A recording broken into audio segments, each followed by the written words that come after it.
I hereby call the first Traffic Commission meeting for the year 2024 to order. I want to welcome everybody. I know that we have had, over the course of the last 2 or 3 months, a few hiccups. I do want to introduce to you Kiana Jefferson, who is our new administrator. I don't know what your title is, but the administrator who works with us for the Traffic Commission and the textual information. This is her first time out, so bear with us as we try to get through images and what gets shared and what does not get shared on the screens, but I think we're going to be fine. Secondly, we're taking, because we did not have the Traffic Commission meeting in November, because of that hiccup, we are going to be going through the items that were posted, which were the ones from that November meeting, as well as any new items from the current meeting, for the current meeting. The numbering may be just a little bit, we're going to try to make sure that we're aligned appropriately with the numbering, but again, just bear with us for that. Last but not least, and I apologize for this, we are on a relatively tight time crunch because there is actually a council committee meeting scheduled at 5 o'clock. So this, please join us, Councilor Diaz. So this is, we're going to be trying to be as expeditious as possible. We don't want to give short shrift to anybody. If it is for any reason the case that we cannot get through the entire agenda, unfortunately, the later items, which will be the newer items, would be postponed to the next meeting. But we are going to do everything in our power to try to make sure that it all happens within this meeting, within this time frame. I also want to welcome Councilmember Diaz. Historically, we have not been having the representative from council at the Traffic Commission meeting. We have invited and have gotten her consent to come to the Traffic Commission meeting, so she is joining us as well. So with that, I think I'm going to get us started. Thank you for your patience, and let us get going. So the first order of the first matter on the agenda is the minutes of the previous meeting, September/October 23 meeting minutes. Make a motion to approve. There's a motion. Is there a second? There's a motion and a second to approve the minutes. Are there any comments or questions?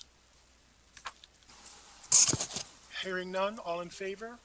Aye. Any opposed? That motion carries. The minutes have been approved. Next, we go into old business. The first item on, under old business is item 32-2023, considering the request from Rick Hare to evaluate issues of trucks traveling down East Marion Street causing damage to his home. Administrative action update only. I believe this is a case where we had addressed it administratively, and we just need to, it wasn't fully implemented at the time of the last meeting, and we just wanted to update what has happened with that situation. I think Sergeant Jerice was going to follow up with that. Correct. He did not relay any of the. Okay. So my understanding is that the work did take place, but I don't have a confirmation of that. There's no further action that we at the Traffic Commission need to take on this matter, but because Sergeant was not able to make that update, we will do an update next time around for that particular item. But again, no administrative action is necessary. The next item under old business is item 41-2023, considering the request from Stacy Neff to make Hager Alley into a one-way street. This item had been tabled. Is Stacy Neff present? So Stacy is not present.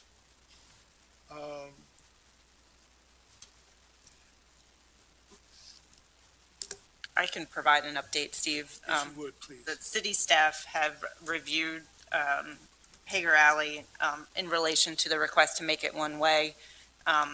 Based on our review of crashes, the traffic volumes out there, and just general operations, we do not recommend changing it to one-way. We feel that it's important to keep it two-way to,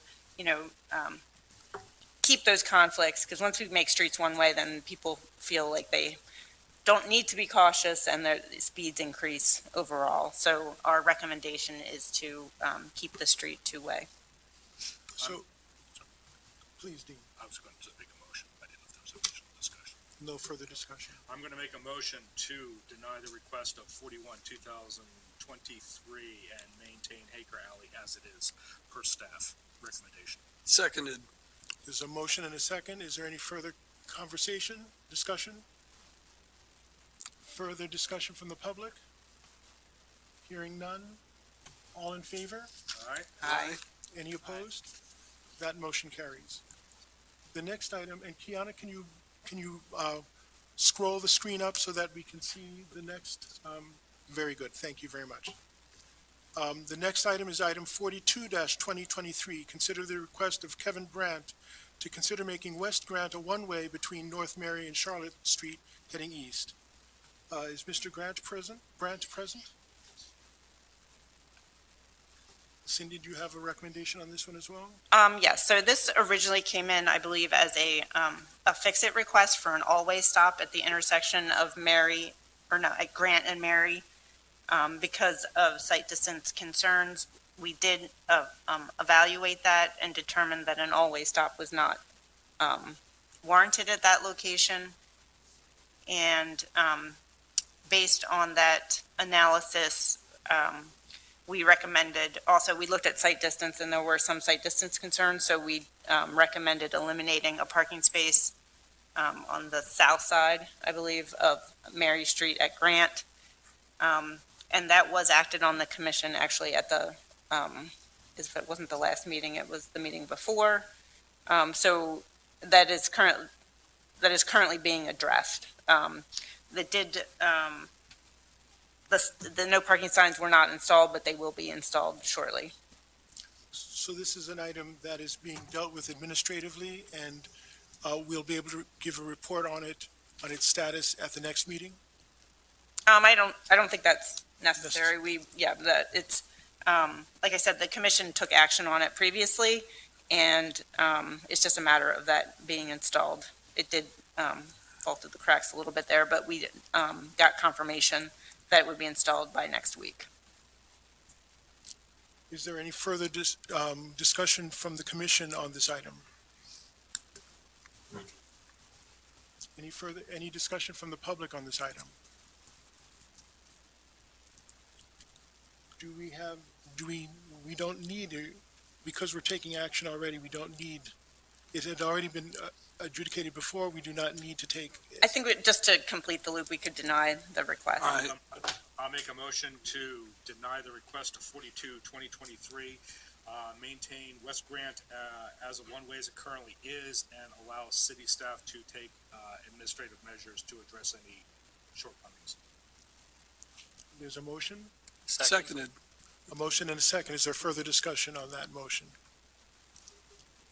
Further comment from the public? Hearing none. All in favor? Aye. Aye. Any opposed? That motion carries. Thank you very much.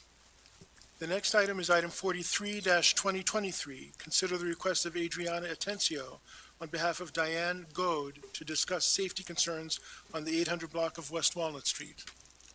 Adriana, would you like to speak?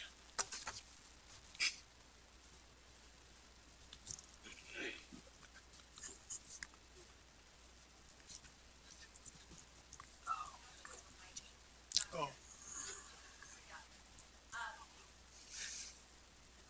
Where's- Diane was concerned about speeding on the 800 block of West Walnut Street, and I know since then that, my lane has been suspended on that first of Walnut, which is great, and I had seen, one of the speed counters, built up there as well, so I would love to be able to give Diane a number. Cindy, are you able to give any update? Yes, so we reviewed We reviewed that location, and ensured that all the signing, the appropriate signing for one-way travel was there, particularly on the northbound direction, but, in the northbound and southbound direction. There is no mic for the people who are, for the public to speak.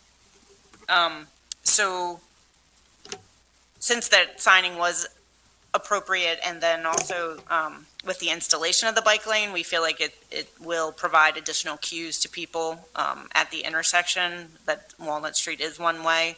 I will say that there are delineators that are planned for that intersection, but those will be installed in the spring as well.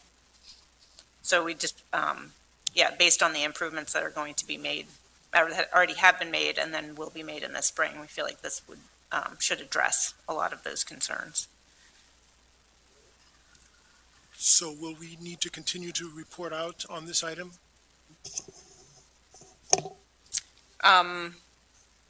I don't believe so. Very good. Hopefully, we'll be able to get a mic set up for that location, for your location.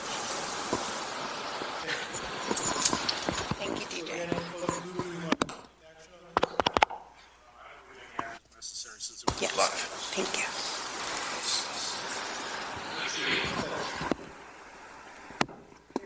Thank you very much for your request, and She's on You're the the next next one one? too. Yeah, 44, 2023.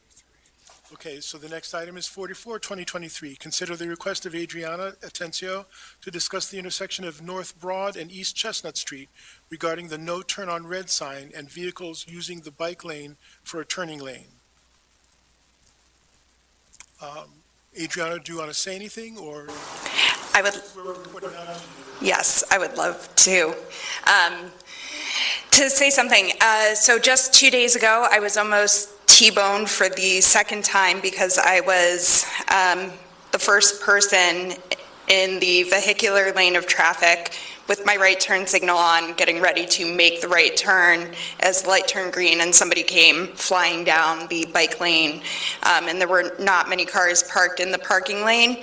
And they ignored the fact that I had my right turn signal on and was about to make a right turn, and they just flew down and almost hit me. And that happened a couple of months ago as well. So I think it's a big safety concern at North Broad and East Chestnut, and especially, you have the church on the corner with their bushes and everything. It's really bad sight lines. I don't think people should be able to turn on red there because people are flying down Chestnut Street, the last light that keeps them from from stopping them. They just gain momentum because I think that's at Plum Street, if I'm not mistaken. They gain a lot of speed because they know within a couple of blocks they can go 45 miles per hour. We know that intersection and that whole just swath of road is really problematic to begin with, and I think this could be just it's a Band-Aid if we're being honest, but maybe it is a Band-Aid that can keep people from feeling unsafe.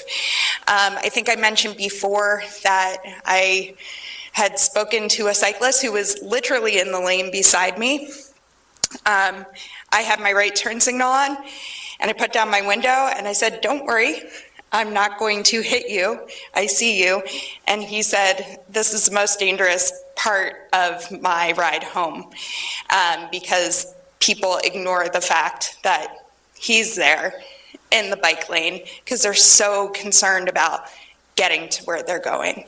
So I think a no turn on red sign would really help people. And I mean, if we could do something like flex posts or something to deter people from using the bike lane and the parking lane as a turning lane, that would be very helpful. Thank you very much, Adriana. Cindy, do you want to respond to what you were looking at? Sure. So again, staff sort of reviewed the location, looked at the no turn on red warrants, and did determine that a no turn on red would be warranted at that location. So we just need to get that through the PennDOT approvals in order to install that, but we are working through that process. We also looked at providing sort of a, what we're calling a buffer zone, sort of on that white edge line between the bike lane and the travel lane, providing, say, 3 or 4 delineators there, or maybe a little less, but 2 or 3 delineators for, I believe it's, what are you looking at, 15 feet approaching the intersection, just to sort of identify, to try and keep cars out of that area as well. So once we get that approval from PennDOT, we would be able to make that installation. Who do I need to call at PennDOT to make this move faster? I don't mind. Well, we're in the middle of a project right now, trying a signal timing project, so we want to get those, that into them, and then once they approve the plans, we're going to do the, send in that no turn on red request. So it's definitely in process, and yeah, I don't think we need to bug them yet. Okay. Thank you so much. Is there any further discussion on this particular item? It looks like it's being taken care of administratively. It was tabled for further study, and we've had the report out on the study.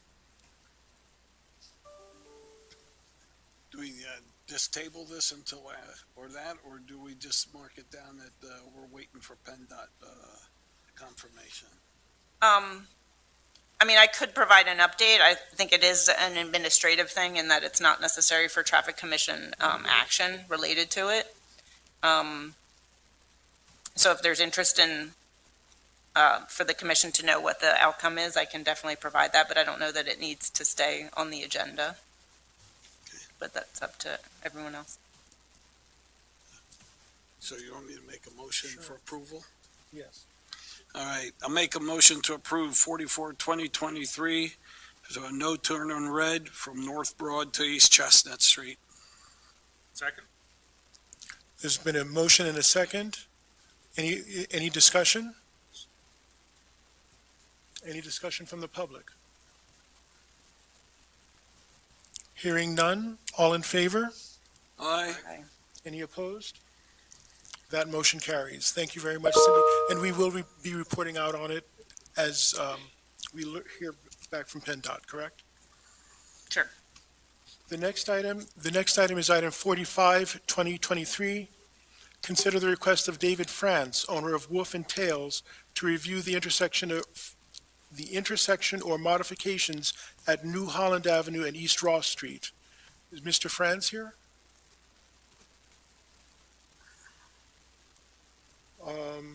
It was tabled to allow the requester to attend the meeting and present his case. So again, this is an opportunity for him to present the case. At this moment, my understanding is that there's no improvements proposed. No. So We can deny that.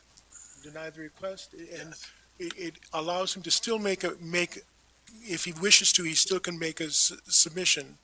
But it's been twice now. Right. It's been on the agenda. It's been on the agenda for a while. I'll make a motion to deny 40-2023. There's been a motion. Is there a second? Second. There's been a motion and a second. Is there further discussion at the commission? Is there any discussion from the public? Hearing none. All in favor? Aye. Any opposed? That motion carries as well. Okay, the next item is item 46-2023, considering the request of Julie Ruth to review the intersection of North Franklin and Lehigh Avenue for safety concerns. This was tabled for further study as well. Is Ms. Ruth present? Cindy, do you have a report out on this? Let me find out what you came up with. This has been a recurring problem. So staff reviewed the intersection of Franklin and Lehigh Street. Based on crash experience, there have been 6 reported crashes at the intersection over a 3-month period. 3-year period. I'm sorry, 3-year period, thank you. And, obviously the intersection is close to, the school district of Lancaster campus with many, schools on it. So there is a high volume of pedestrian activity at that location. We were recommending daylighting at a minimum at the intersection to provide protections for the pedestrians and, increase the visibility for pedestrians. We are also evaluating whether a stop sign would work there as well for an all-way stop. It is something that we're still investigating, and we would like to reach out to the school district of Lancaster to coordinate with them related to potential improvements there. So I think that it's something that we'd like to evaluate a little bit more before we request any action from the Traffic Commission. And when you say coordinate with the school district for further improvements, is that in the context of Vision Zero, where we're doing improvements around a number of schools, or just in general to coordinate with the school? Obviously, yeah, we're wanting to look at this, the whole campus, the McCaskey campus, from a holistic standpoint, because the Vision Zero, especially with our Safe Streets for All funding that we received, it includes making safety improvements around campuses. Franklin Street, North Franklin Street is also on the high injury network, portions of it adjacent to the campus. So this is a priority area for us related to Vision Zero. So yes, having a more comprehensive discussion with the school district about safety improvements around the entire campus is a focus for us. Because I recall in the past when this issue would come up, the studies would come up that Franklin Street, they didn't meet the warrants to put a stop sign there. Yeah, that Lehigh Street was the one that had the stop signs. Right. And it didn't meet the warrants to put a four-way stop. So maybe this might be somewhat different. Right. And I do think it's the case that with the Vision Zero, we are looking at more comprehensive solutions, not just Yeah. the one item as a solution, but how does one comprehensively look at speed, daylighting, visibility, and the other pedestrian accessible aspects around the schools in a comprehensive manner. So in many ways, basically what you're asking for is more time on this particular one. Will we hopefully be able to report out at the next commission meeting? Yeah, we'll be reaching out to the school district and should have some more answers on how we'd like to proceed with this, or recommendations for how to proceed. All right, so we make a motion to continue. I'll make a motion to table 46-2023. A second. There's been a motion and a second. Is there any further discussion? Cindy, was there any indication, 6 accidents in 3 years, it's not a lot, but was there any indication that it's at times when students are getting out of school or anything like that, or are they just random? That's a good question. I'll have to look at that. And I'm sorry, I would like to correct that. It's 6 reported crashes that are susceptible to correction with the installation of an all-way stop. So it could have been more crashes, but I think the majority of them were related to vehicles proceeding without clearance or, different things that would indicate that if it were an all-way stop, those crashes may not have occurred. Okay. But yeah, I will double check too about time of day. Is there any further discussion on this item from the commission? Any further discussion of this item from the public? Ms. Atencio. Adriana Atencio, 100 block of Ross Street.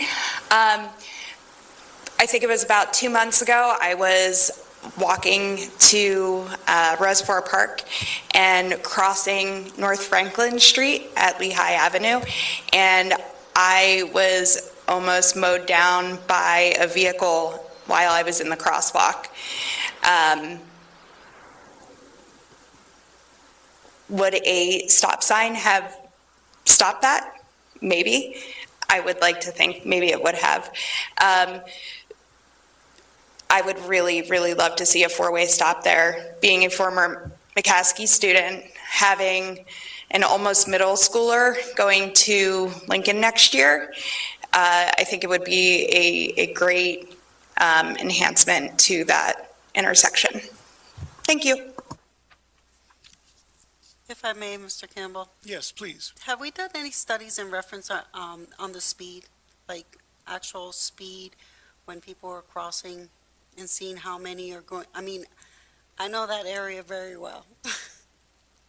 And I can tell you that it's very hard, especially having smaller children, that a lot of times they'll be playing ball and cars just speed from 55 and up. I mean, it's not like 25 miles an hour.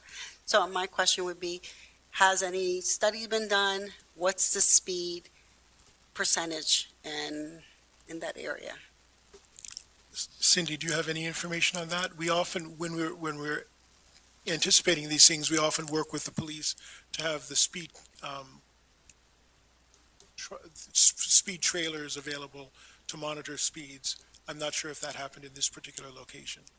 I don't believe we collected specifically for this, but I'm just trying to see, I don't see anything offhand. If we had anything from, previous, sometimes we'll have data from other requests. But yeah, we could collect speeds as well. Probably the easiest way would be work with the police to use the, We can easily put a speed trailer there, that's no problem. I don't recall there being a speed trailer there in the last at least year and a half. and you could set it so that it doesn't display the speeds, just so it's collecting Correct. the data. So that's what we've been looking at doing. Thank you. So that's something that we can do while we're doing this. Right, Extension of the additional study. follow-up, yeah. Very good. Are there any other comments or recommendations from the commission? Any other comments or recommendations from the public? Hearing none, the motion is to table and to continue the research for this particular item. All in favor? Aye. Aye. Any opposed? That motion carries. Thank you very much. The next item, and the last item in the old business, unless you found something else, is item 47-2023. Consider the request from Jeff DiBattista to discuss issues with parking on Poplar Street, and this had been tabled to allow the requester to attend a meeting and present. Is Mr. DiBattista present?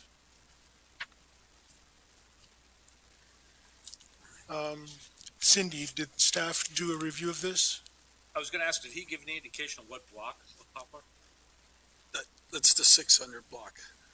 The one, it used to be, where, used to be the beer distributor. 600 block. Is that what the, yeah, I think that's the correct. We did look at the street based on this request. It was, I think, basically the request is that the street is not very wide. That's the really narrow one. Right, and there's parking on both sides. So it is 22 feet wide. So if we're assuming sort of 7 foot for parking on each side, that leaves basically an 8-foot travel lane, which is very narrow. So it's not to say there aren't other streets within the city that are that narrow.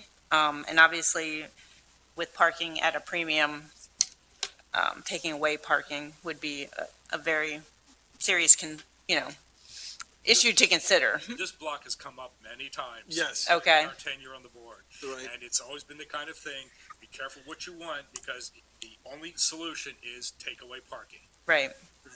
And the solution was, we always asked a response from the fire department, from the emergency personnel, that would have that would be where the solution would come from. If they would have issues going down that block, then we would address it. Right.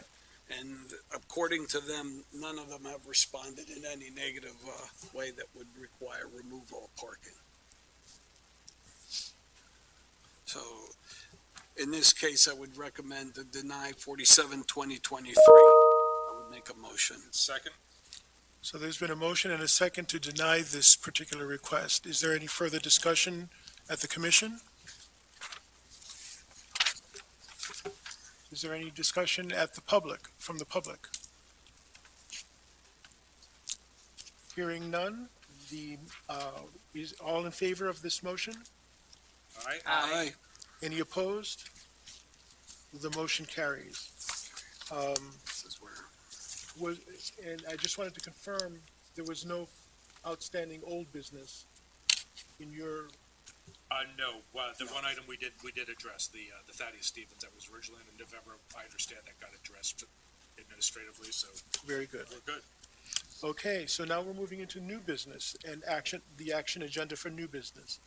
The first item is item 1-2024, considering the request of Sally Singer to request a continuance of her RPP caregiver permit exemption for calendar year 2024. My understanding is that, generally speaking, if it's a continuance of an RPP caregiver permit, we generally put it in the consent agenda, because unless there's a reason why it would be taken away, it would just be continued. Is Ms. Singer present? Please. Would you like to join us at the podium? Would you like to join us at the podium? Welcome, Ms. Singer. And before I ask you to speak, is it not the case that this would ordinarily be? You are correct, yeah. Okay. If it's a continuance, we've been allowing Larry LPA to address these issues, I thought. So, I don't know if, based on the fact that it's on the agenda, I don't know if that's Ms. Singer, would you like to speak? And plead your case, if you will?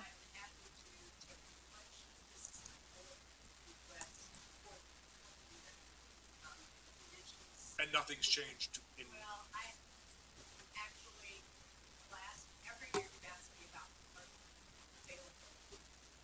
And right now, questions and bites as a good part of the block.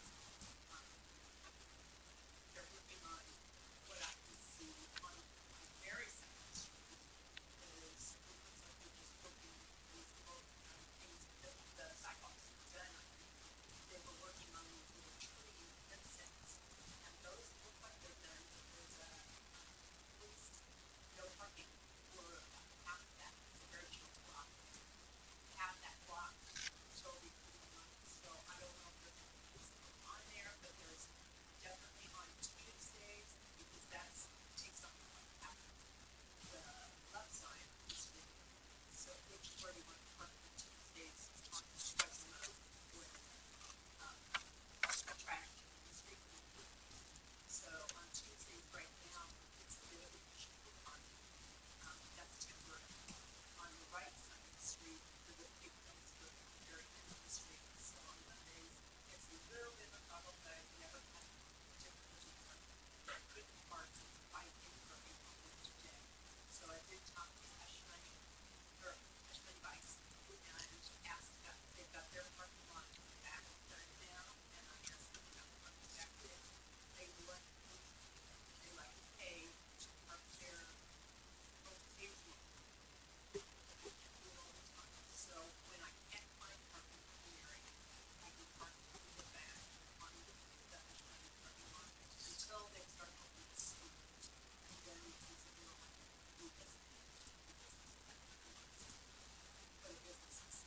So, right now, when there's an issue with the traffic, with the parking, because of the construction, I will be a factor because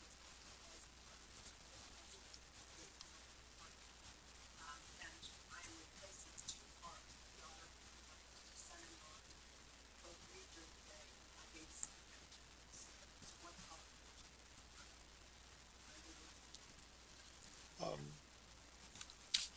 Any further comments or questions from the commission? Mr. Cohen, are you familiar with this particular application?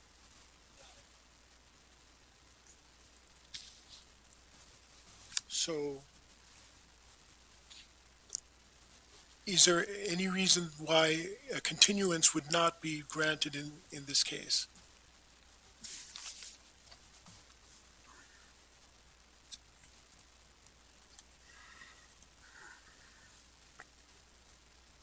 I'm sorry, Ms. Singer, what block of, Kiana, are you able to pull up on Google Maps 420 North Marion?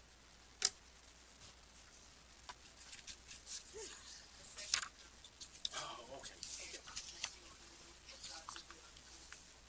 Oh. Rarely do we hear good news from Lemon Street about that bike lane. I really appreciate it. We worked long and hard to try to work with the public and the staff to make it work. Thank you. I'm just trying to think. The blue and gray house? Oh, thank you.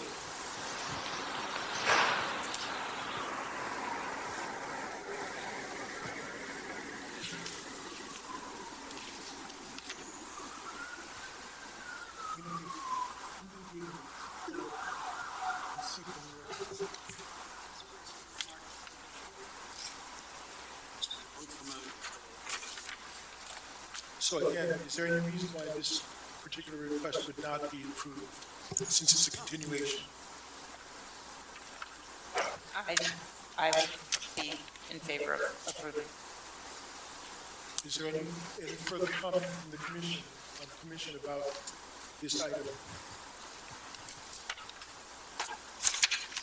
Are there any comments from the public? So I'm willing to hear a motion. Make a motion. Now, which one do we want to use? Do we want to use the new one?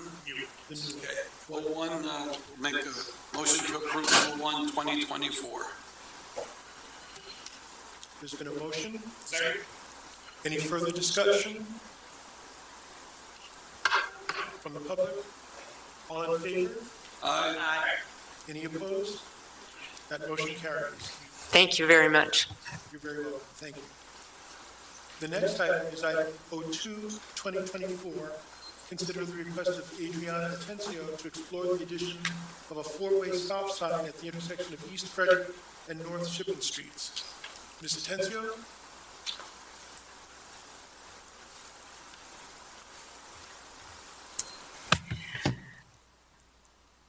I have a few notes of support from a few different people. The first is from Elvin Bradley, who is the manager of Stubby's Bar and Grill. Can you hold on for just a second? Yes. This is maybe a little bit of time. Can you pull up the intersection of East Frederick and North Shippen? Please continue. Sure.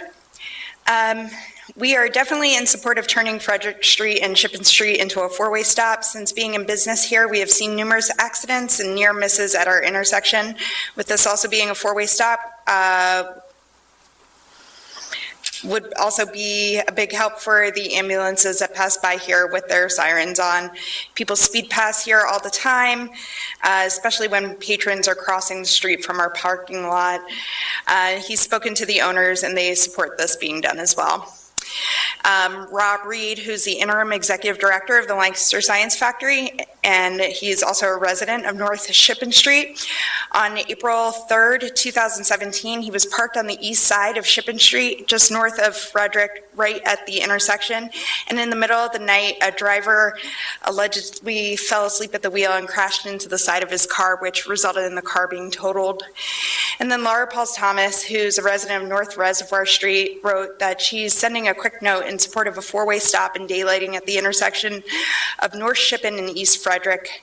She rides her bike through that intersection to head west across town on a quiet street, except that intersection has poor visibility and people speed through it. She's also personally seen / heard accidents happen at that intersection, she thinks that the last time she personally has witnessed one was in the summer of 2022. She doesn't have a strong preference whether East Frederick is one-way or two-way. She just cares that bicycles can freely and safely travel both ways to get across town. Stubby's is my kind of neighborhood place to go get a quick bite to eat. And anytime we're sitting outside there, just walking home from there, the amount of times that we see people almost getting hit from people either not paying attention to what's going on at the intersection, it's like too numerous to count. And then you also see a lot of people who might not be from the area who naturally just slow down thinking that there would be a stop sign there, because every other intersection all the way down towards Liberty has a stop sign as well, except for this intersection. So I don't know if the crash data supports it. We also know that crash data is not perfect, because there are some people who are like, hey, if we can settle this without calling the cops, let's do that. But, you know, it's a real concern that people can get hurt. And I just know that the folks, especially at Stubby's, would really, really like to see a four-way stop there. And I'm hearing, if I'm correct, that you're seeing that part of it is issue related to speed and part of it is issues related to not being aware of the surroundings or not having appropriate sight lines? All of the above, yes. Thank you. Cindy, has staff had a chance to take a look at this particular intersection yet? We have not reviewed this intersection yet, no.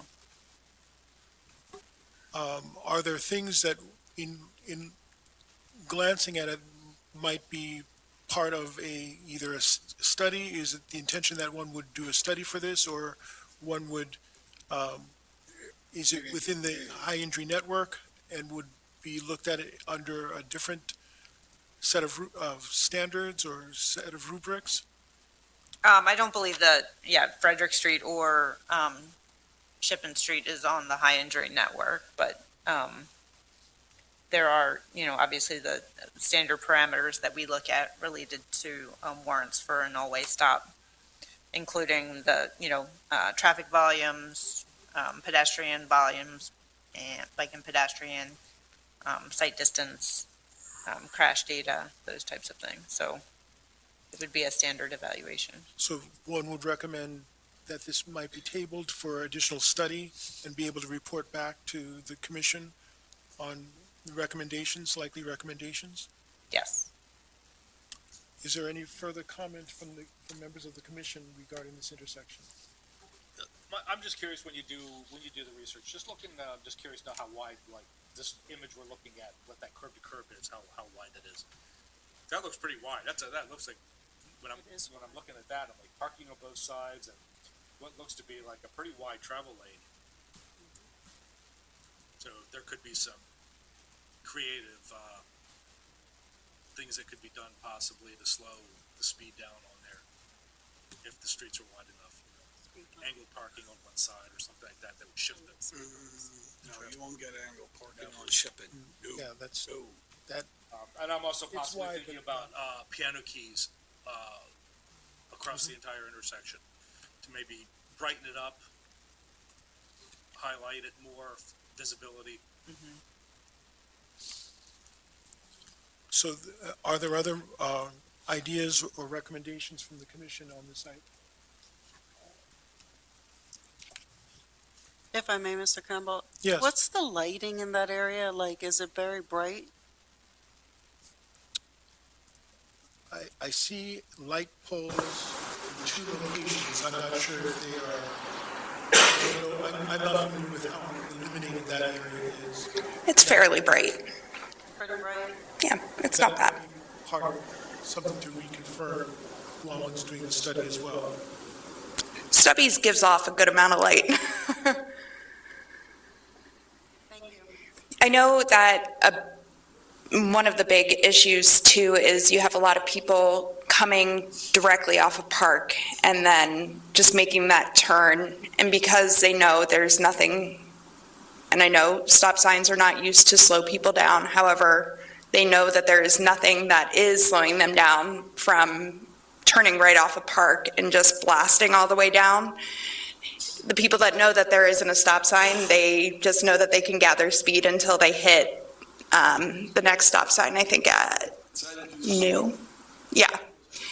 So, and I think, you know, especially for some reason in this city, especially, we have this habit of allowing, be it, you know, you come from Liberty all the way down then to Clay, and, you know, Ross doesn't have anything to slow people down. So we allow this barrage of cars to go extremely fast, and then the street right before the next stop tends to get kind of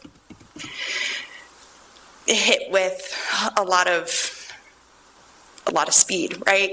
It happens on the west side too, like 5th Street, 6th Street, for example. They had nothing slowing anybody down until 4th Street finally had something to stop people from Manor Street. And it kind of creates that bottleneck there. So we are, it sounds like we're likely to go for a study.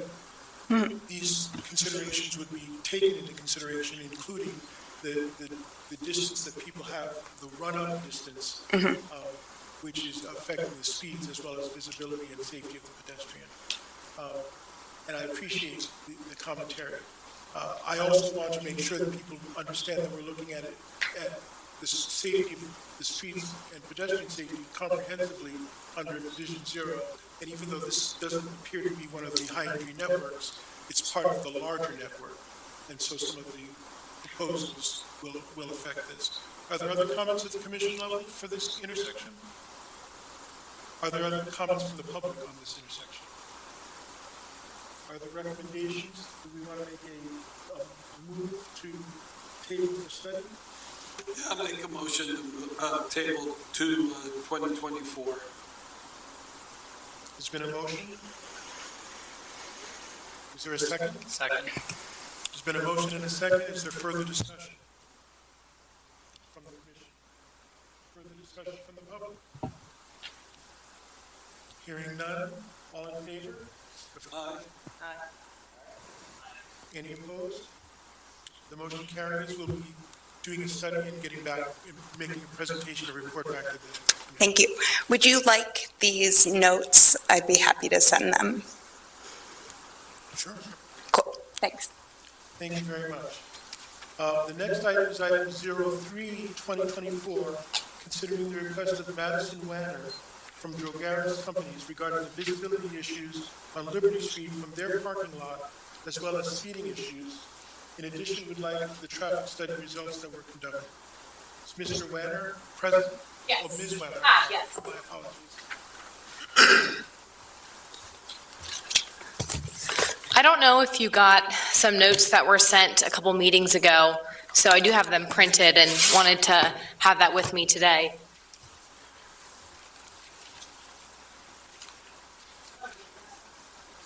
Yes, yep, and you have the additional notes. Okay, great. Well, images, yes, Do you have any images? but in addition to the first commission, yes, okay, perfect.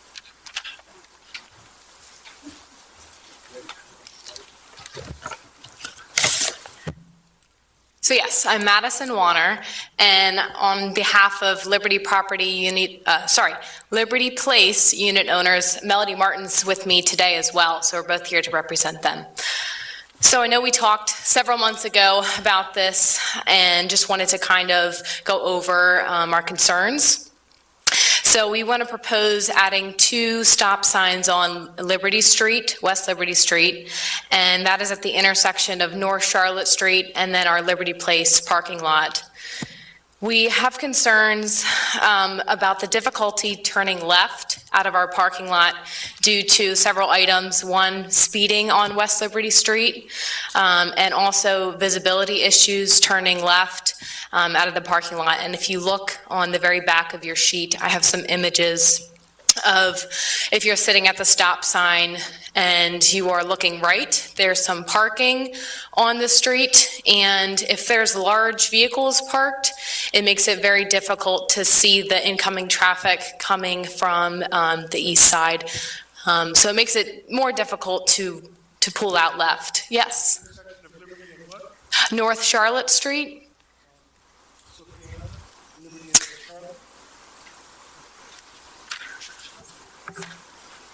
Thank you. Okay, yes. Yeah, so the speeding and the visibility issues is a concern there. And in addition to turning out of the parking lot and the issue there, we are also concerned of our pedestrians crossing across our building into the parking lot. Because of the speeding, it puts them at risk, and we have had a rise of complaints over the years from our tenants. And I have a petition, and I don't know if you have received that as well. I know I sent that in.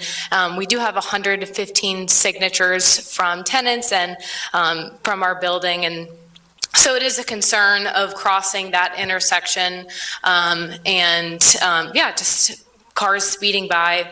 And I know some of you may not be particularly familiar with Liberty Place and what all we hold.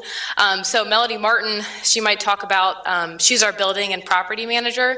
We want to talk a little bit about maybe Liberty Place and the traffic flow that we get with people coming in and out. Well, Liberty Place has been converted from a single-use owner to about 130 different businesses within the building. It's 215,000 square feet of leasable space, and so many of them are one-room suites that people have started their businesses in. They have customers coming into their suites, and so it's altogether different use than it used to be when Armstrong was there.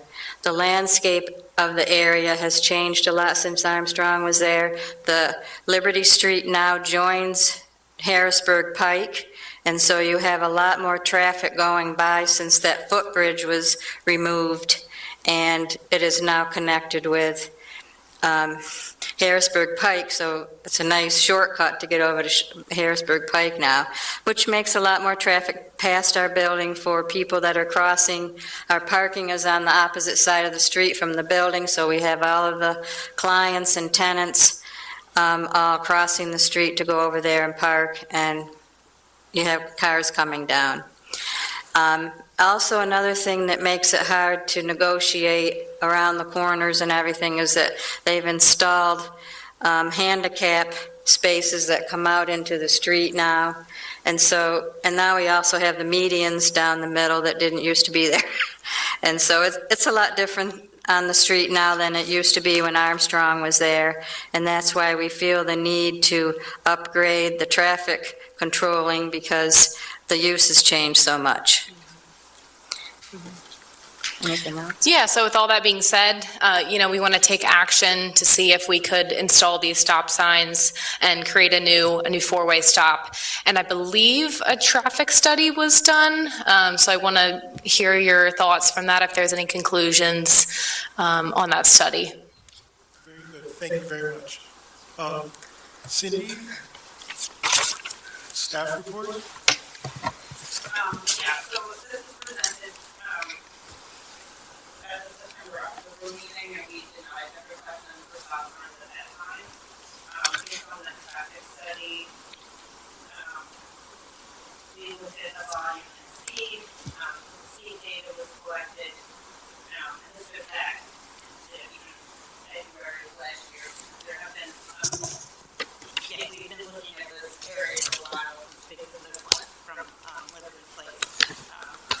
So the speed data indicated that the speeds were in the range of 23 miles an hour, 24 miles an hour, so that within that range of the speed limit. And this is the 85th percentile speed, the majority of people are traveling. We understand that there are people that don't follow the speed limit, that, we'll have occasional people that are traveling faster than that, but this is what the majority, what we reported at that. The pedestrian, we also did sort of a count at the intersection. traffic volume didn't warrant the installation, which couldn't always stop. We looked at the crashes. There was only one crash in the last 5 years, so the crash did not implement or not warrant the implementation. And there were no site distance issues that were really identified. So, for those reasons, we did not recommend the installation of the stop sign along Liberty Street. Were there any findings that might suggest a more modest intervention to address some of the concerns, whether visibility, speed, or safety, that were raised by the applicant? So previously, based on their request, we had added additional signage related to pedestrian signs along in front of their access point. So yes, we have been, there were other improvements that were made at their request. But I think that, the median area and those the narrowing of the lane, the kind of improvements that are already there are interventions. There's also a raised crosswalk on the east side of Chestnut Street as well. So there are measures that are already in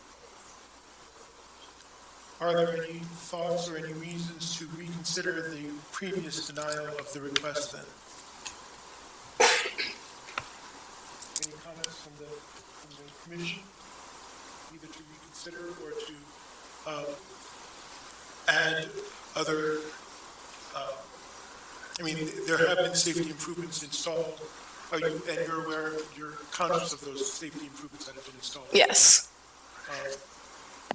Are there any other comments from the commission regarding this particular item? Just have a question. Thank you for all the information that you put together.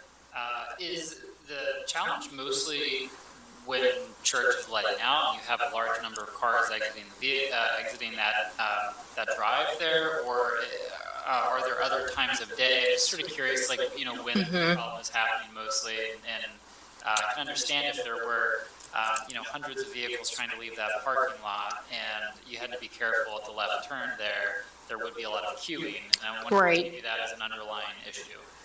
So I would say the concern is especially during the rush hour, 5, 6 o'clock. It does get pretty backed up to Harrisburg Pike, and so there is definitely a lot of traffic. So I'd say definitely around that time and probably early in the morning. But so I wouldn't say it's particularly the time of church, if that answers your question. And is that the only exit from the parking lot, or is there another one? There's one in the back that goes out onto Ross Street, but most people don't use that. So that, yes, there is mainly this one area that you enter and exit off Liberty Street into the parking lot. Gotcha. Okay, thank you. Are there other comments or questions from the commission?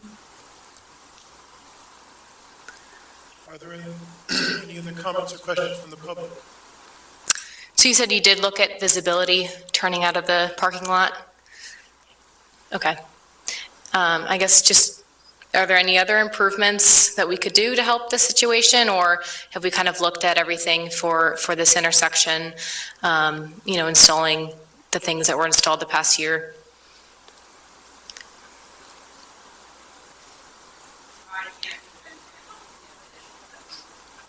Mm-hmm.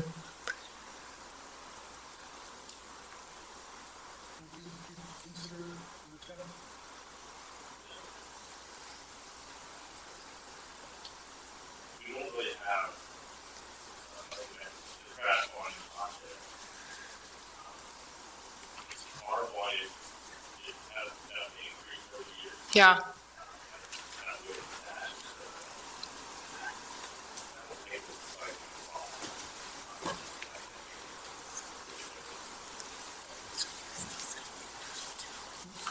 No signage?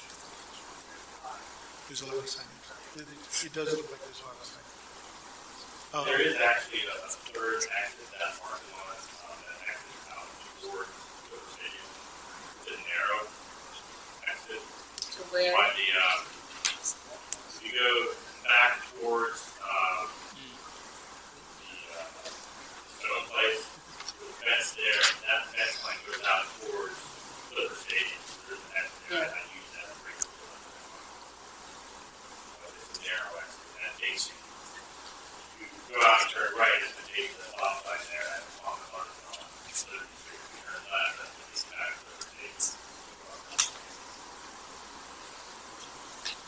So we've submitted the report, there are a number of things that have been done. I think we're still open if there are other ideas that can be Yeah. considered. But at this moment, given the relative safety of the street situation right now, and even with the increased traffic volume, it's not yet warranting a new consideration. I don't mean to speak for the entire commission. Does anyone want to make a recommendation or motion regarding this particular item? Director Campbell, maybe the only other thing, I'm just trying to think of anything that we can maybe do to improve the Yeah. situation.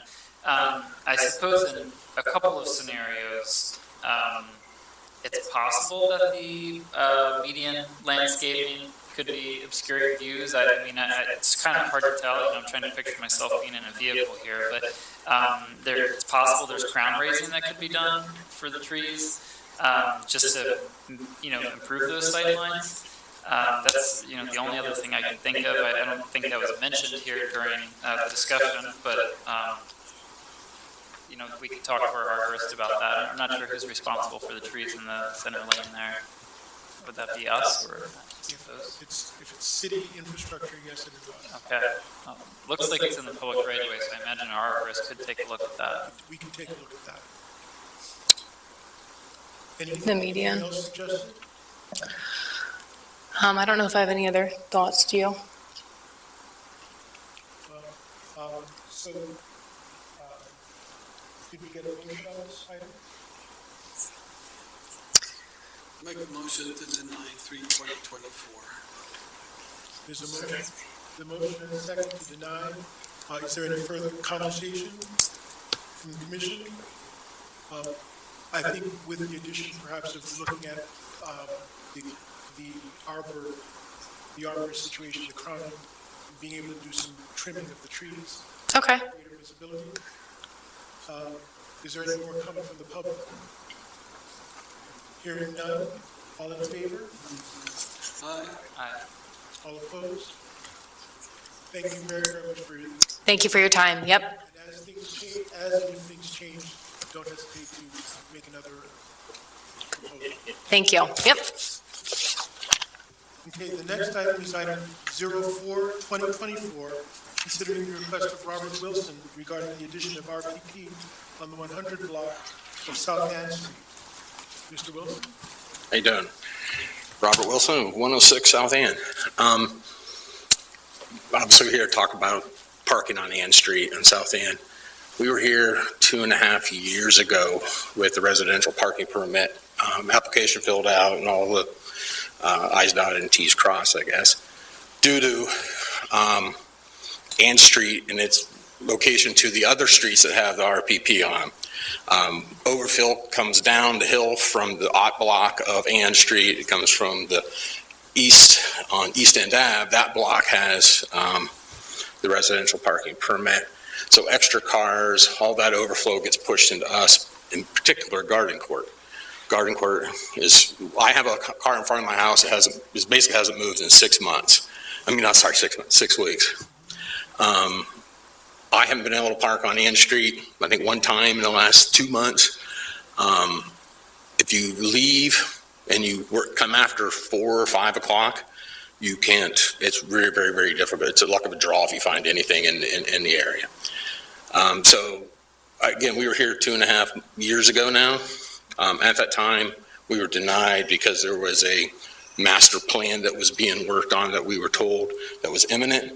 Clearly, I don't think that's been implemented. So I want to kind of understand, can we restart that residential parking permit again? Can we use all the information we had before? Or is the new plan, is it going to be coming in that's going to, throw us the life preserver we need for in our block from a parking standpoint? So I very much appreciate the question. My hope is that it's the last, that we'll be able, within the next several months, to be able to provide that life preserver. We are aggressively working with different consultants to look at how to re-envision RPP not only in the situation and the location that you're talking about, South Ann Street, but some other areas where it is either needed but not used, or where it is used but not needed. Generally speaking, it's understood nationally that RPP creates a scarcity of overall numbers of parking spaces, but it goes to the way that it's implemented. The way that it's implemented in the city of Lancaster is not working to the advantage of most of the people who need it, but we need to examine it, we need to continue to examine it to understand that. Our goal is to have proposals and recommendations within the next few months so that we will be able to resume it before the end of this year. And I know that seems like a long time, and I know that you've been more than patient, as have many people, not only in your neighborhood, but other neighborhoods throughout the city. But if we make the wrong move initially, it will create a worse situation for us to try to retrieve from ourselves from. So we're trying to look at it comprehensively and figure out, are there options in combination with not-for-profit spaces, certain kinds of technology that can make a better use of RPP where it's necessary and where it can be eliminated where it's not necessary. Okay, I appreciate that. Is there anything in the interim, and I, not to be a naysayer at all, but, that's sort of what we were told 2.5 years ago. Is there anything, the frustration comes when you go on, I come home from work, I see East End Ave be wide open along Garden Court, but I can't park there, and my house is just diagonal just across the street. I can't park there, and that's wide open, and I've got to go park blocks away because I don't have a permit for that area, and I can't get a permit for my area, while Garden Court's cars sit in front of my house for weeks. Is there anything that we can do in the interim that we can have access to permits in other areas, like along Garden Court, where on East End Ave? Is there anything we can do to work something out? We are looking at something that may be able to be implemented within a matter of months. If we can work out some of how it gets supported, there's technology that may help us, not only with making certain not-for-profit spaces available, but also finding ways of helping to monetize and make more spaces available than is the current portfolio of parking spaces. But it's still too early to describe that, but this is the fast-track piece, where we hopefully within the next few weeks or months would be able to positively talk about a solution that makes more spaces available in some of these neighborhoods. Okay, appreciate that. How about the cars that sits in front of my house for 6 weeks? I think that's an enforcement issue. Yeah, you call the police station about that. What's the criteria? Because I know they live in Garden Court. I've seen them come to the car. They just don't move it. So it's not, quote, abandoned, that somebody just left it and then moved on. But that car's not moved from my house for 6 weeks. So they do. They do.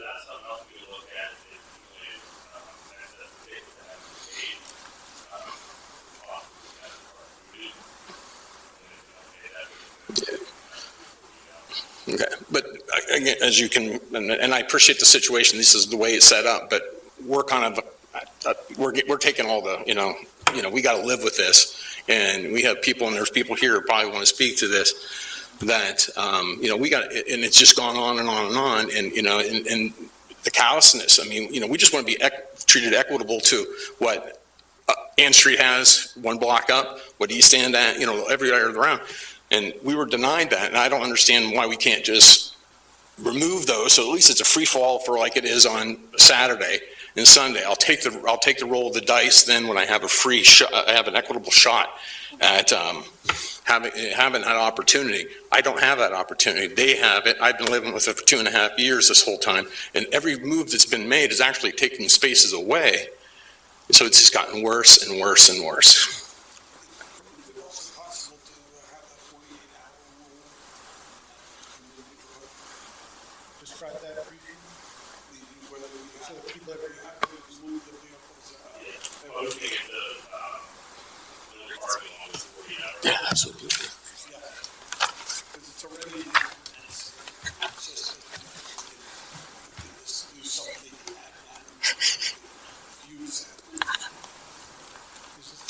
that something you'd like to consider for this in the interim? I mean, I know there's some, the internal process we're talking about may allow for some of that type of interim work.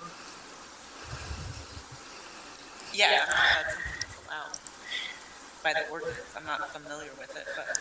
Lieutenant Redmore could probably clarify this, but a while back, we talked about this on the other block, it was explained to us that the no 48 hours doesn't take place over the weekend. So if somebody came out on Friday, they would go to park there because they wouldn't come out and do anything Saturday or Sunday. If it got reported on Monday, they'd still be there till Wednesday. So the actual true 48-hour window is like Wednesday to close the business day on Friday. Yeah. It's not real effective. It's my understanding, it's not very effective. It's not enforced on the weekends. It can't be enforced, until 8 a.m. Monday. Nothing can be done until Wednesday. But that or some variation thereof can be considered. Not that we could do it at this point, we'd have to think about it in the context of what is the other effect of scarcity. Hi, Darlene Bird, 200 block of South Ann Street. It is true, I think when the mayor was elected, we talked about residential permit parking, and we were told that it was going to be revised. South Ann Concerned Neighbors had a meeting for almost a year with Larry Cohen, the police, yes, and with Steve. To try to address the issue. And I think the people on the 100 block have been very patient. And to speak for the neighborhood, we can say we're not 100% in favor of permanent parking, because if they get it, we're going to get it. But it is definitely not fair to them that the people that live on our block, we want to keep our good neighbors on our block.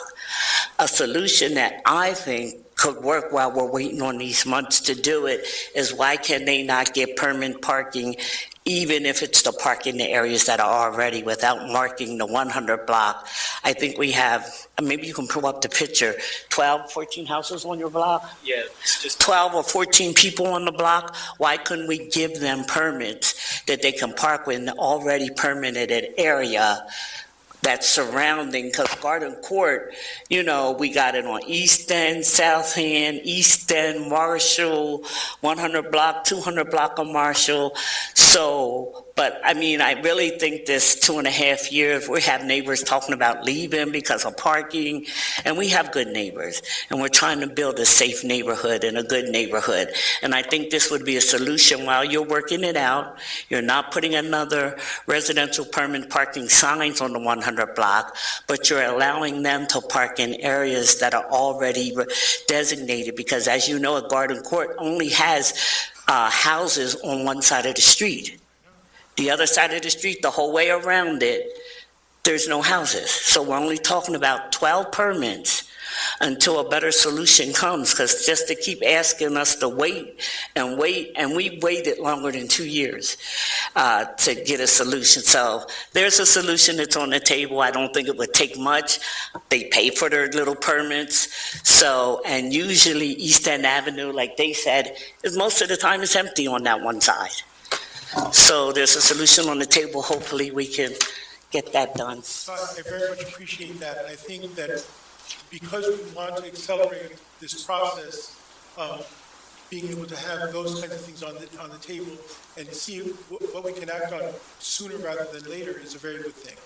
I can commit that we can report out at the next meeting what actions we are able to take and or will have taken by then. But at this moment, we can just take these recommendations not under advisement, but put them in the mix of what can be implemented short-term, mid-term, long-term, so that we can address this problem. As you can imagine, it's a huge problem. It's visited not only on your neighborhood in a particular way, but in several other neighborhoods as well. When you talk about that one block highway parking, that block probably had an advantage, because statistically, a residential permanent parking block does not have excess parking. It usually has excess permits. There's almost always more permits available than there are parking spaces. So even when an RPD goes in, right there and then, you're rolling the dice getting a parking space because there's already more permits issued to a block than there are existing parking spaces. That's what it's taking. Yeah, I think. It's very rare, you got a block that has a few houses, but more parking space than possible permits, that's a very, very rare situation. So I appreciate it, and I know that I don't want to make a bad decision just in the interest of time. But I do want to commit that we can report back at the next traffic commission meeting and see what actions can be taken in the short and mid and long term. In the meantime, since we have two more items on this agenda, can we act on this particular item at this moment? Make a motion to table for 2024. Second. There's been a motion to table it, which does not deny it. Exactly. Any further commentary at the commission level? Director Campbell, I'll just add that, and I think you can all relate to this, that we've been hearing about parking issues around Garden Court for years, and I'm open to there being a short-term solution to try to address some of the issues for the residents in the near term, recognizing that if and when the residential permit program is revamped, that may change the accommodation that's made, but I know that we don't want to have to field dozens of exceptions across the city, although I recognize that this is an area of the city that has also had an exceptional parking challenge for many years, so that's all I want to share. Anything further from the members of the commission?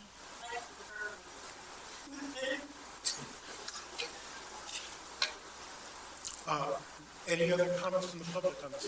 Only last one that I would have to it is, I don't know if there's been any talk with Garden Court, but while this is all going on, their parking lots are half empty all the time. So I don't know if there's any way that we can get Garden Court to play ball a little bit too, to help out their community they're in, is by using their facilities, because it actually, the way it's designed, it saves a few steps for Garden Court residents, and that's the way reason they're doing it. So I get. Very aware of that, yeah. Okay, very good. Yes.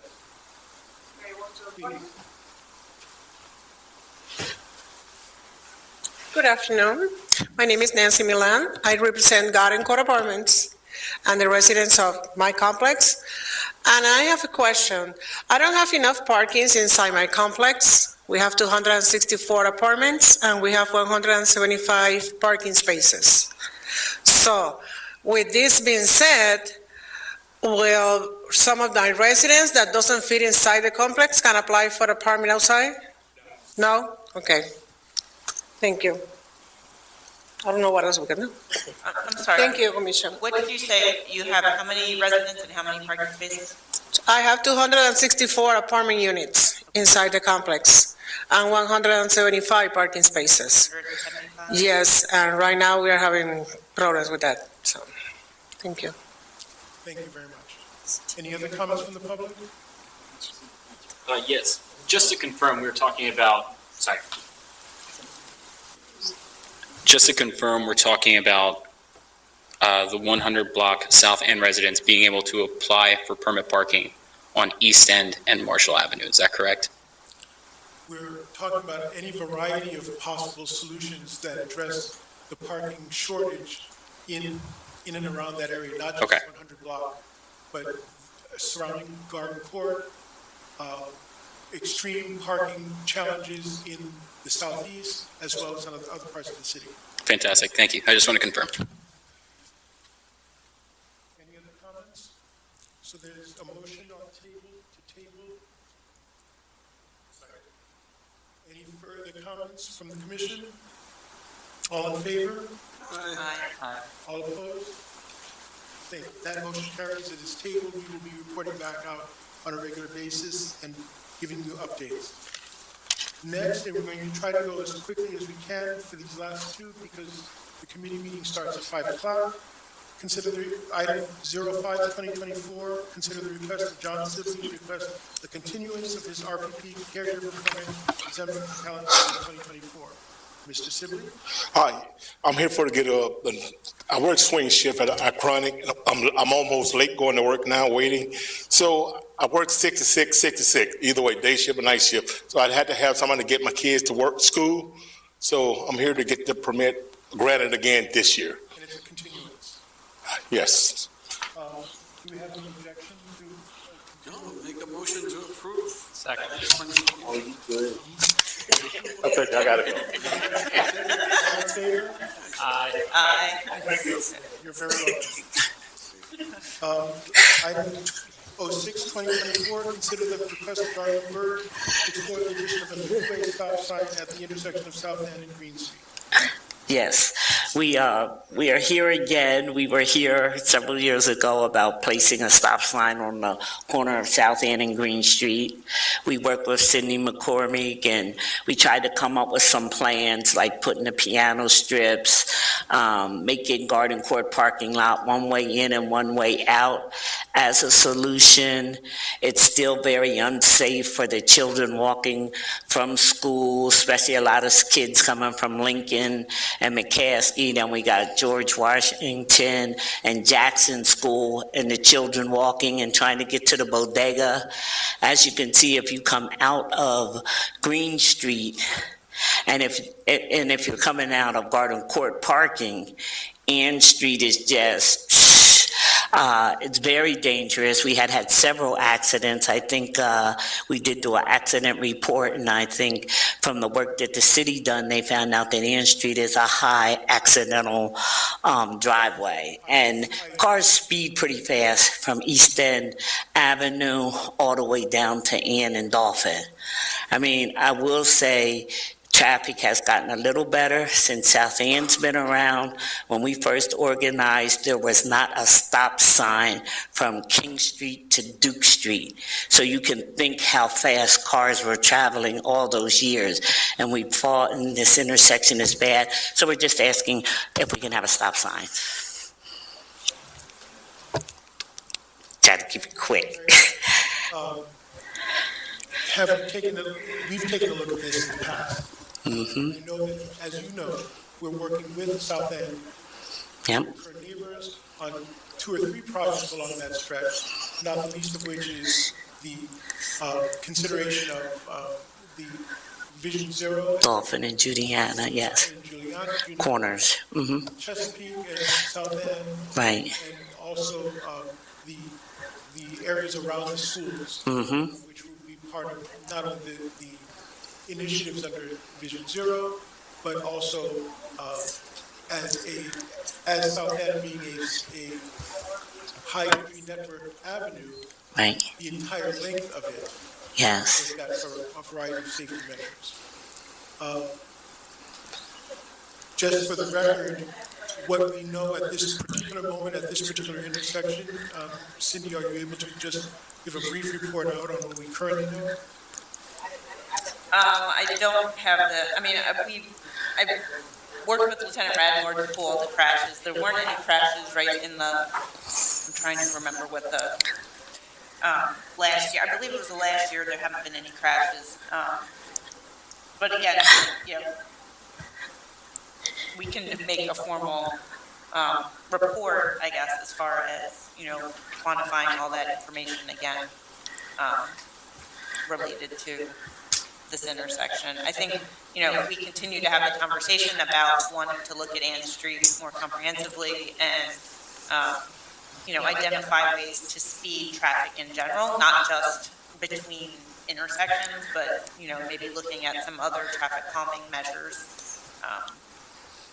So I think it would be a little premature to add a stop sign here at this time, but we can definitely, gather all the data again, would update the study. I believe it was a year ago, or maybe a year and a half. 2 years, 2019. Where we did a study, and that's when we 4 years had ago. additional improvements at that intersection. And that ended up, we added a crosswalk, Mm-hmm. across Ann at Green Street, related to that. And then I believe we did add some signage to the Garden Court, driveways to try and, make that more clear about where to enter and where to exit. But yeah, we can certainly look at it again. But as I mentioned, we'd like to try and look at it from a more comprehensive look at how we can reduce speeds along Ann Street. Right, and I mean, I think the speed is still going to have to be addressed, but for the safety issues, that corner needs a stop sign. And it's odd, but in 1989, when South End started, a young boy, a McFadden boy, I don't know if you remember, got hit on that corner. And that's what brought all the neighbors together, because there was about 60 people standing on that corner, and nobody knew who this young boy was. So that's when we started realizing how transient our neighborhood had become, and we started forming this organization to address that. And when it becomes very transient, you know, that's where crime comes in. That's why we're so concerned about the 100 block and not losing good neighbors that we have, because transient brings crime and also addresses safety issues. So, you know, I mean, I think we tried everything we can. I don't think that putting that stop sign there would stop any of the future plans. You know, South End's working with Steve and Cindy and Emma on all the other designs that are going on. I don't think that would interfere. Doug, I wish I knew. I would have put this in the comprehensive plan, put a stop sign on Ann and Green Street. But hopefully the plan does address safety issues from the neighborhood point. But we would really, you know, I mean, I think you got neighbors telling you what we need to make it better, whether it's permit parking in the 100 block or whether it's a stop sign. And I mean, South End, and you know, as coming to our meetings, we get a good representation of people at our meetings. It's not what a Darlene Bird or Bob wants. It's, you know, we talk to the neighbors. This is what they come up with, and this is what they suggest, and we see that's what we need. So that's why we're here again, asking if you would consider and vote yes to put a stop sign on South End and Green. And there are other people here if they want to speak about it. So, is there any further comment from the commission?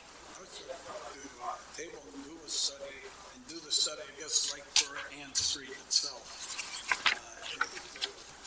I don't know if it's doable for the next commission meeting. Not addressing. Or if we just want to concentrate on that intersection. And I do want to restate and reconfirm that there are meetings already scheduled for later on this month, talking about different parts of Ann Street. We are looking at Ann Street comprehensively at a community level. Being able to, if we were able to table it and let it be in the context of that series of considerations, I think that may be a very useful way. It doesn't take it off the table, obviously, but puts it in the context of what is a comprehensive way of addressing the situations. Tanae Darby, 300 block of South Marshall Street. I understand that you do studies, but my thing is I've said this in many meetings, is the culture of our area. You know what I mean? You can't really study, yes, if there's a crash, but what if there was almost a crash? You know what I mean? You don't know how many times that may have occurred, or how many times somebody might have gotten hit, or might have gotten hit on a bike. You know, you talk about this Vision Zero, that would also slow the traffic down in this area, again, because we live here, and, you know, you want it to be safe for everyone, even people on bikes, pedestrians. I think this would work in this area, like, again, for the culture of the area in the southeast and how cars do speed through things. And like I said, we may prevent a lot of crashes from happening. So just doing a study doesn't necessarily say that this area is not unsafe. Like I said, let's look at everything. I think you're making some very wise comments, and I do think that since we will have at least 2 meetings with the community before the next traffic commission, the fact that the way that one might hold aspects of culture and how people perceive and utilize the space in the context of what is and is not appropriate for speed, for safety, etc., may be a very positive thing to do. Thank you. Could I have a motion? Yeah, I'll make a motion to table 6, 2024 to look at the intersection. There's a motion and a second. Any further conversation or comment from the commission? Any further comments from the public? Nancy Milan again from Garden Court. I just want to, for the record, to mention that our parking lot has the appropriate signage, enter and exit, and the driving traffic, the pattern. So we have the signage in place in our parking lot for our residents when they're exiting or entering the property. And I think that's tremendously appreciated, and the fact that you too are at these community meetings is an opportunity for us to make sure that it's coordinated and integral with whatever the appropriate solution should be. I appreciate that very much. Yes, I would love to have more participation in all these matters that affect my residents. Thank you. And so if we're tabling this, is this meaning we're going to get a decision at the next traffic commission meeting, or it's tabled until when? We'll be reporting out at the next traffic commission meeting. It may be a decision. It will certainly be a recommendation, and it'll be within the context of the community meetings that we will be having over the next 2 months as well. And that is also for the permit parking, that will be, that was tabled, so is that going to be a resolution at the next traffic meeting? How long are we asking us to wait again? The RPP, we're going to continue to report out on progress and the kinds of opportunities that are under consideration, but we're not committing that RPP of any particular color or look will take place or be approved at the next meeting. There may be recommendations, hopefully short-term as well as mid-term recommendations that can be discussed or presented and may actually be voted upon. But I can't commit that there's going to be an answer by the next traffic commission meeting. Similarly, for this particular application, it would be in the context of the community meetings that will be held during January and February, and being able to fold in cultural aspects, what goes on in Garden Court, et cetera, for that intersection, and not only the stop sign, but other safety measures along that particular stretch of South Ann Street.